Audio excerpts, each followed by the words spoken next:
मैंने इसको full tank करा के चलाया था। देन उसके बाद मैंने अपने चैनल पे भी डाली है वीडियो जिसमें माइलेज टेस्ट हमने निकाला, तो ऑलमोस्ट जाके वो सब चीज़ें ठीक थी। उसने मेरे को सारी चीज़ें नॉलेज ऐसी बातें बताई जो मेरे को नहीं पता थी। तो हम दोनों की बाइक की हाइट बिल्कुल एग्जैक्ट सेम है। तो एक मैं आपको बता देता हूँ रेफरेंस के तौर पे कि अगर आपकी हाइट 5'6" है तो थोड़ा सा यार आपको करना पड़ेगा मैनेज। देखो सो दोस्तों, पिछले बीते कुछ दिनों में ना भाई इंडियन बाइक सेगमेंट में ना टूरर्स की भरमार लग गई है। पहले जो बाइकें होती थी वो नॉर्मल कंप्यूटर के हिसाब से बनती थी, पर अब जो हमारी इंडियन मैन्युफैक्चरिंग कंपनी है वो टूरिंग के हिसाब से बाइक बनाती है। और पिछली वीडियो में मैंने आपको बताया था कि डोमिनार जो 250 है वो कैसी दिखती है, फिजिकल ओवरव्यू।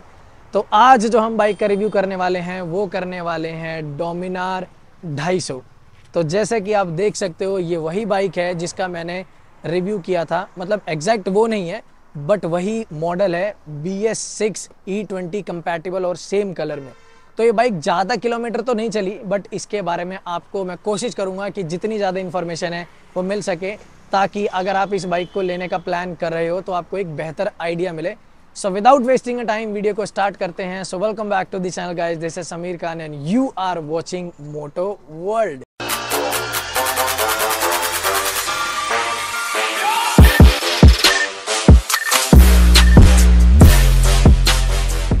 तो दोस्तों, ओनर को बुलाने से पहले मैं थोड़ा सा स्पेसिफिकेशन के बारे में बता देता हूँ। वैसे तो अगर आप मेरी पिछली वीडियो देख के आए हो तो आप लोग को ऑलरेडी ही पता होगा। तो भाई जो ये बाइक आती है, ये बाइक आती है 250 CC liquid cool single cylinder engine के साथ में, जो कि पावर प्रोड्यूस करती है 27 bhp with 21 newton metre torque. और इस बाइक का जो डायरेक्ट कंपैरिजन किया जाता है वो किया जाता है जिक्सर 250 से, और उसका कंपैरिजन थोड़ा बहुत आपका किया जाता है ड्यूक 250 से। बट दोनों के प्राइस सेगमेंट में और दोनों के फीचर में बहुत ही ज़्यादा डिफरेंस है। मैं आज आपको इस वीडियो में यही बताने की कोशिश करूंगा कि अगर आप इस बाइक को प्लान करते हो तो क्यों आपको लेना चाहिए और आखिर क्यों ये अपने प्राइस सेगमेंट में वैल्यू फॉर मनी मशीन है। विदाउट वेस्टिंग टाइम हम इंट्रोड्यूस करते हैं अपने आशिक भाई को, जिनकी ये बाइक है। तो आशिक भाई, welcome back to the channel. Thank you so much. और अच्छा लगा भाई कि आपने मुझे अपना टाइम दिया। नहीं ऑब्वियस यार, जब बुलाओगे आ जाएंगे हम। तो कोई भाई दिक्कत वाली आज मैं ना आपसे बहुत सारे सवाल पूछने वाला हूँ। वैसे तो आपने ज़्यादा इसको किलोमीटर नहीं चलाई, बट जितनी भी चलाई है मुझे एक अच्छा खासा आइडिया है कि आप इसके बारे में बता दोगे जरूर। तो आशिक भाई, सबसे पहला जो मैं क्वेश्चन आपसे ये पूछना चाहूँगा, जब आपने ये 250 बाइक का प्लान किया तो ऑब्वियसली बात है बहुत सारी बाइकें होंगी, तो आपने सबसे पहले इसको क्यों प्लान किया? क्योंकि ना मैंने मतलब देखी थी काफ़ी सारी बाइकें, तो मेरे को मेनली लेना था टूरिंग पर्पस के लिए। ठीक है। ड्यूक भी था, मतलब उसमें इतना टूरिंग में मेरे को लगा नहीं कि मैं कुछ कर सकता हूँ। तो 400 सीसी का थोड़ा बजट नहीं था, इसलिए इसकी तरफ गया। हिमालयन की तरफ भी मैं गया, बट उसमें मेरे को एक चीज़ का लैग लगा कि यार इतनी मतलब 411 सीसी आई थी, इतना है उसमें। हाँ, 411 बट उसके अंदर 5 गियर है। हाँ, ये है थोड़ा सा, है ना। तो उसलिए मैं गया नहीं, 6 गियर भी थे। इसका एक बेनिफिट ये था, तो इसलिए मैंने ये परचेज किया। अच्छा, जब आपने इसको लिया तो उससे पहले आप कौन सी बाइक चलाते थे? मैं उससे पहले चलाता था प्लेटिना 100 सीसी। तो भाई प्लेटिना से तो फिर डायरेक्ट जंप किया आपने, तो फिर तो बहुत ही ज्यादा पावर लगती होगी। पावर के मामले में तो ये है कि मतलब इसको जैसे इसका थ्रोटल देते हैं तो मतलब भगती है ऐसे करके जैसे रॉकेट निकला हो, है ना।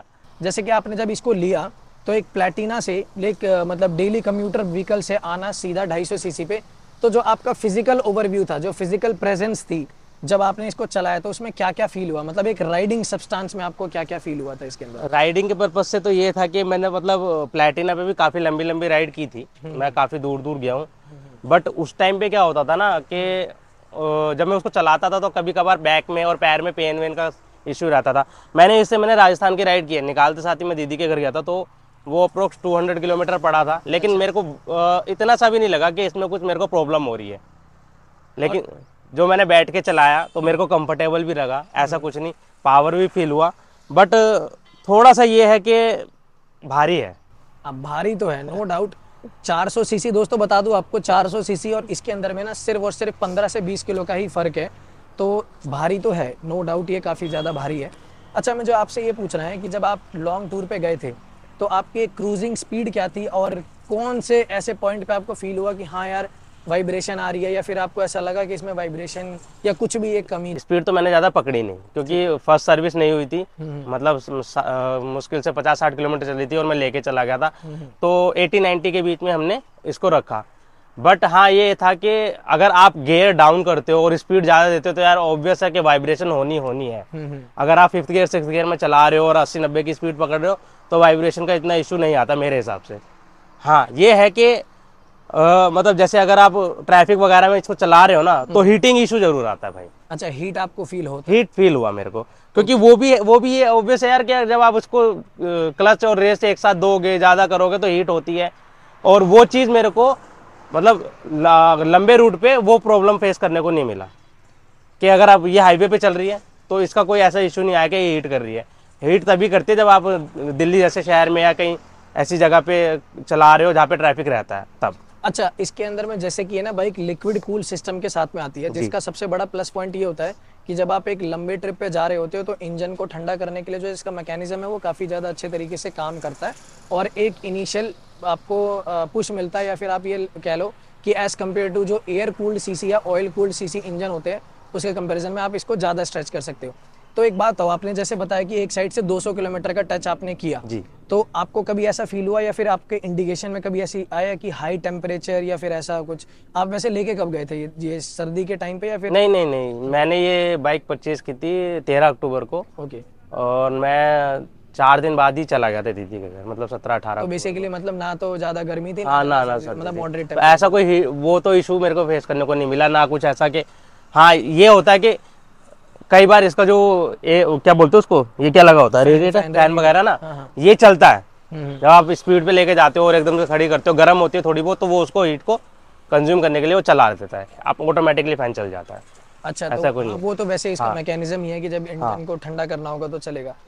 अच्छा, मुझे ये पूछना है कि हाईवे जब आपने टच किया था तो कभी आपने पूरी बोन स्टॉक बना रखी है इस बाइक को, कोई भी ऐसा कुछ नहीं है? नहीं। हाँ, तो आपको कभी ऐसा फील हुआ कि यार जैसे ट्रक बगल से निकल रही हो तो स्टेबिलिटी में कोई प्रॉब्लम? नहीं यार, दो ऑलमोस्ट 200 kg की बाइक है, रोड पे ऐसे चिपक के चलती है ना कि साथ में से कुछ निकल जाए कुछ पता नहीं चलता। क्योंकि इसको ये क्या मैंने बताया ना, मैंने अपनी वीडियोस में भी बताया कि जो इसका वेट है वो हाईवे के लिए प्लस पॉइंट है और लोकल के लिए वो उसका डिसएडवांटेज बन जाता है। क्योंकि अगर देखो हमारी हाइट मतलब 5'7", 5'6" है ना, तो थोड़ा सा हमको डिफिकल्टीज आती है। अगर 5'10" या 6 के आसपास है तो वो कहीं हद तक उस बंदे के लिए लोकल में भी कोई इशू नहीं देगा वो वेट, बट हमें देता है। बाकी हाईवे के लिए इसका वेट जो है इसकी एडवांटेज बन जाता है। ये बात तो मैं चिपक के चलती है भाई। डोमिनार अगर आप लेना चाह रहे हो ना तो मैं भी एक डोमिनार ओनर ही हूँ, 400 सीसी है मेरे पास में, भाई के पास में 250 है जिसका हम रिव्यू कर रहे हैं। तो भाई ये ना इसका एक थोड़ा सा है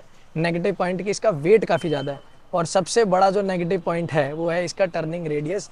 हाँ। आप ये बताओ, आप इस बात से एग्री करते हो कि जब आपने प्लैटिना ली होगी तो उसका टर्निंग तो बस ऐसे ही घूम बहुत इसका आपको फील होता है कि यार? बहुत, आपकी बात से बहुत ज़्यादा एग्री करता हूँ। क्योंकि जब हम इसको टर्न करते हैं ना, हमारी प्लैटिना जो हम उसको खड़े खड़े भी पूरा मोड़ सकते हैं। बिल्कुल। बट कई बार ऐसा होता है ना, मेरे को आदत प्लैटिना की, मैं इसको मोड़ रहा होता हूँ ना तो वो कई बार गिरने को भी होती है, और जो इसका वेट है ना वो यार बहुत हैवी है तो उसको संभालना मुश्किल हो जाता है।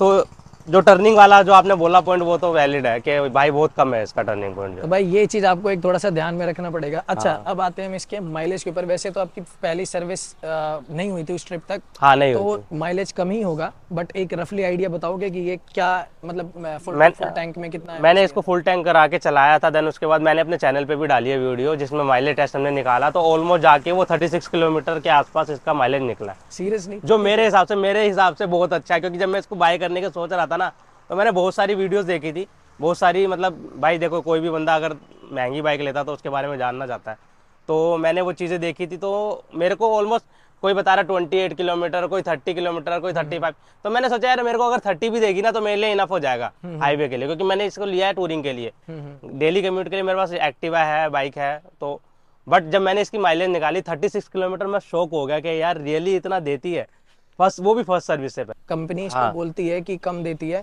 ऑनेस्टली बता रहा हूँ, मेरी वीडियोस पे भी है, जाके आप मेरे चैनल पे देख लेना, सेकेंडरी चैनल पे डिस्क्रिप्शन पे आ रहा होगा भाई। मैंने अपनी 400 से ना हिमाचल की राइड पे उससे 29 का भी एवरेज निकाला है। तो सोचो जब 400 सीसी की बाइक 29 का एवरेज दे रही है तो ये बहुत ईजिली आपको आराम से 32 प्लस का ही एवरेज देगी आपको हाईवे पे।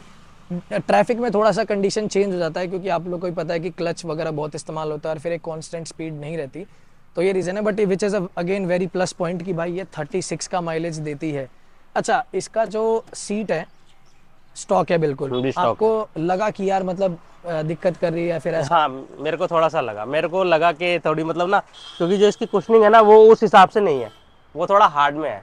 और टूरिंग के पर्पज से जब आप देखो, अगर 100-150 किलोमीटर चला रहे हो तो कोई दिक्कत नहीं है, बट आप लंबा प्लान कर रहे हो, जैसे दिल्ली से मुंबई जा रहे हो, लद्दाख जा रहे हो, कहीं भी मतलब 700-800 या 1000 किलोमीटर के ऊपर, तो भाई मेरे हिसाब से नहीं चल पाएगा। थोड़ा सा आपको कुशनिंग का देखना पड़ेगा, जिसके लिए मैंने सोचा है कुछ लेने के लिए इसका। By the way interesting fact बताऊं, भाई ने मुझे उसी वीडियो से फॉलो किया था। हाँ। मेरी वीडियो है जिसमें मैंने अपनी बाइक पे सीट कुशनिंग के बारे में बता रखा है, तो वहीं से उन्होंने फॉलो किया, वहीं से तो मैंने मुझे follow किया था कांटेक्ट बाइक मिला था, तो आज ये वीडियो बन रही है।